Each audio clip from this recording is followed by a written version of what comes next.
La Fundació Joan Maragall acaba de publicar, fa una mica més d'un mes, un volum dedicat a Lluís Duc, Parlar de Déu, parlar de l'home. S'hi apleguen una colla d'articles publicats a qüestions de vida cristiana de temàtica relacionada amb el tema religiós o teològic. I sortirà properament un altre volum curat, del qual té cura Joan Carles Mèlich, prou conegut de tots nosaltres, dedicat més a tota la temàtica antropològica. En aquest volum, del qual n'he tingut cura, de Lluís Duc, penso que es pot veure bé, i en la introducció així proposo de fer-ho, diguem-ne, com Lluís Duc publica arrenca a publicar a partir de qüestions de vida cristiana una revista que feia just 3 anys que havia sortit quan va Lluís Duc entrar a Montserrat. Aquest recull d'articles d'aquesta temàtica religioso-teològica que els he escollit per anar aquí dins són gairebé tots anteriors a la publicació de la seva tesi doctoral que va fer a Tübingen. Això és important perquè es nota que aquest llenguatge teològic religiós que proposa Lluís Duc és un llenguatge teològic que prepara després el que serà l'antropologia. Primer Lluís Duc, diguem-ho així, s'ha fet una immersió profunda en la teologia, estudiada a Tübingen després amb molta més profunditat, per més endavant parlar sobre l'home. Per això el títol d'aquest volum és Parlar de Déu, parlar de l'home. No es pot parlar de Déu sense més, sense estar arrelat enlloc, sense tenir cap referent de res, no? I Lluís Duc, quan parla de Déu, hi parla des de la seva situació humana de monjo, de Montserrat, i ja des dels inicis el preocupa la qüestió de l'home. De fet, pròpiament parlant, parlar de Déu significa parlar d'aquell que s'ha revelat en el Logos, el qual s'ha fet home. I, per tant, parlar de Déu significa, diguem-ne, al mateix temps parlar de l'home. No es pot parlar de Déu sense parlar de l'home. Aquí, en la introducció, he procurat de fer-hi com una breu introducció, de fer com 3 apartats. Un primer apartat per centrar aquests articles que hi ha publicats aquí, que més aviat, diguem-ne, mostren a on estan situats biogràficament en l'obra general de Lluís Duc.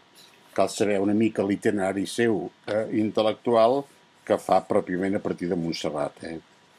I aquí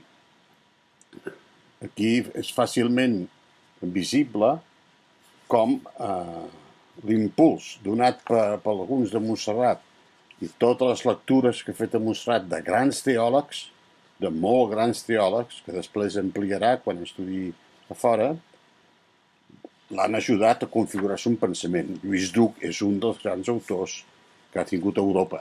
No només un autor català o un autor de per aquí, sinó un autor de debò, dels pocs autors que tenim a casa nostra diguem-ne de rang europeu, sobretot.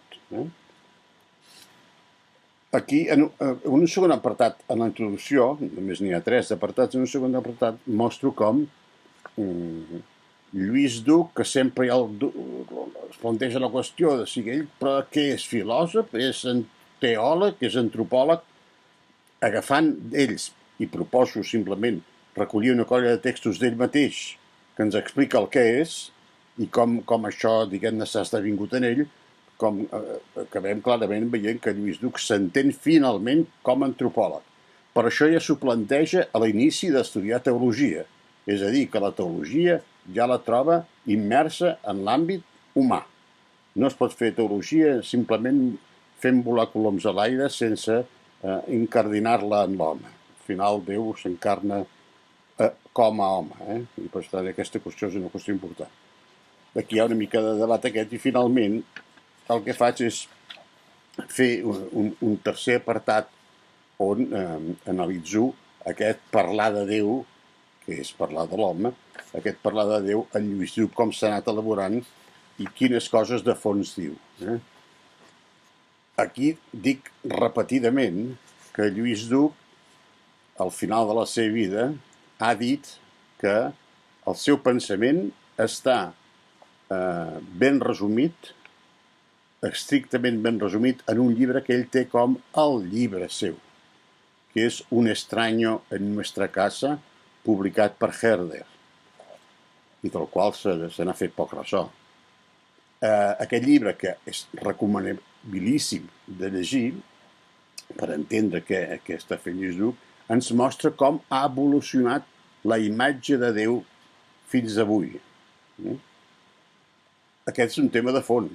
És a dir, quan parlem de Déu, parlem també de la imatge que nosaltres ens hem fet de Déu, o que els escriptors s'han fet de Déu, o que els pobles s'han fet de Déu. I, per tant, això està ple de pressupòsits antropològics, etc. Precisament, Lluís Lluc retreu a la teologia molt el fet de que no tingui un fort arrelament antropològic, que no tingui una base antropològica suficient com per parlar de Déu. Davant d'aquest debat de quines són les imatges de Déu que estan en joc en nosaltres mateixos, en el nostre grup humà, en la nostra comunitat, en la nostra, etc., en el lloc on ens moguem, o en la cultura on ens moguem, és on s'hi juga la comprensió de la teologia i, per tant, la comprensió de Déu.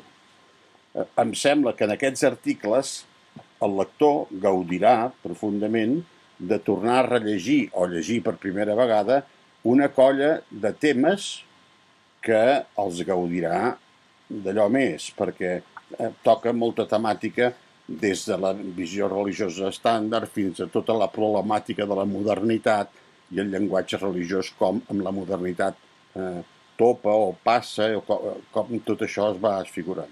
Per això em sembla interessant i una bona pensada que la Fundació Joan Maragall hagi fet l'obra aquesta de publicar aquests 2 volums de Lluís Lluc, recollint uns quants dels articles que va publicar a Qüestions de vida cristiana, perquè en va publicar bastants. Aquí només n'hi ha 10 d'articles i en l'altre volum també una quantitat semblant, no?